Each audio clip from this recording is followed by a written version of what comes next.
मुझे इस बात की खुशी है कि आज ये अनशन यहाँ समाप्त हुआ है और विशेष रूप से मैं बधाई देना चाहता हूँ हमारी कैबिनेट सब कमेटी को, जिन्होंने इसके ऊपर बहुत अच्छा कार्य किया, और मेरे दोनों साथी उप मुख्यमंत्री एकनाथ शिंदे जी और उप मुख्यमंत्री अजित पवार जी, इनको भी मैं धन्यवाद देना चाहूँगा कि उन्होंने भी इसमें पूरी मदद हमको की है और हम लोगों ने इसमें से मार्ग निकाला है। जो उनकी सबसे अहम मांग थी कि हैदराबाद गैजेटियर को लागू करना चाहिए, उस मामले में हमारा कोई दूसरा मत नहीं था, लेकिन उस मांग के साथ उनका जो कहना था कि इसको एक साथ सभी को आप लागू कर दीजिए, तो हमने उनको ये समझाने की कोशिश की कि आरक्षण जो होता है वो समूह को नहीं, वो व्यक्ति को होता है। व्यक्ति को आरक्षण मांगना पड़ता है, इसलिए इस प्रकार का निर्णय नहीं हो सकता। उसके लिए कोई ना कोई सबूत देना पड़ता है। सबूत के तौर पर ये हैदराबाद गैजेटियर काम में आएगा, क्योंकि हैदराबाद गैजेटियर में जब उनके दादा परदादा का नाम ये कुणबी जाति में अगर रहेगा तो उसका फायदा उनको मिलेगा और नियम के अनुसार उनको उसका सर्टिफिकेट मिलेगा, उनको आरक्षण मिल पाएगा। उन्होंने भी कल एक प्रकार से इस बात को स्वीकारा कि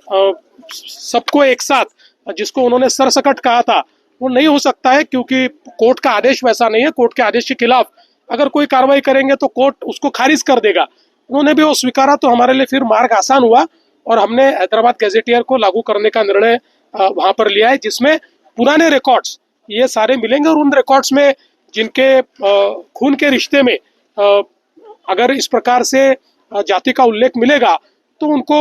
उसका फायदा मिलेगा, जिसके कारण मराठा समाज को मुझे ऐसा लगता है कि बहुत फायदा इसके कारण मिलने वाला है। और विशेष रूप से मराठवाड़ा में जो मराठा समाज है उसके लिए जो एक तकलीफ थी कि मराठवाड़ा ये चूंकि निजाम के राज में था, अंग्रेजों के राज में नहीं था, इसलिए वहां पर एविडेंस का एक बड़ा प्रॉब्लम था, साक्ष्य मिलते नहीं थे, तो इसके कारण वो साक्ष्य मिलेंगे। सर, आपको भी व्यक्तिगत तौर पर बहुत टारगेट करने की कोशिश इस पूरे आंदोलन में हुई थी? देखिए, मैं हमेशा ये मानता हूँ कि आप राजनीति में हो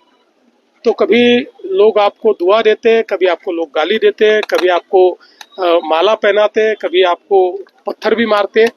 लेकिन मैंने पहले दिन से भूमिका रखी कि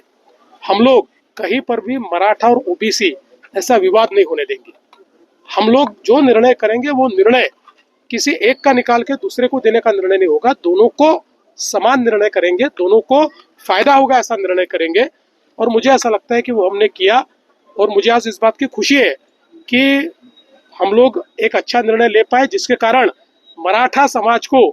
बड़े पैमाने पर अब फायदा होने वाला है। इसके पीछे कौन था ऐसा भी बोला जा रहा है। छोड़ दीजिए, चलो।